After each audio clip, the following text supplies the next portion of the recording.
క్లుప్తంగా ఆయన జీవిత చరిత్ర. 1904 అక్టోబర్ 2 అంటే గాంధీ గారు జన్మించిన రోజునే వారణాసి కాశీ క్షేత్రంలో పక్కనున్న రామనగర్ లో గంగా నది అవతల ప్రక్కన అది పేద కుటుంబంలో జన్మించారు. వారి విద్యాభ్యాసం అక్కడే జరిగింది. నది అవతల ఒడ్డు నుంచి బోటు మీద ఇటువైపు రావడానికి కనీస ఛార్జీ నయా పైసా కూడా లేని నిరుపేద ఆయన.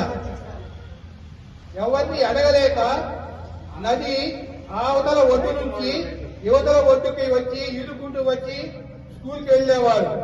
అంత నిరుపేదే భారతదేశానికే ఒక ప్రధానమంత్రి అయ్యారంటే ఎంత విశేషమో ఒక్కసారి ఆలోచించండి. ఎంత ఆత్మాభిమానం ఉందో. బాల్యములో ఆయన వయసు ఆనాడు కేవలం 11 సంవత్సరములు.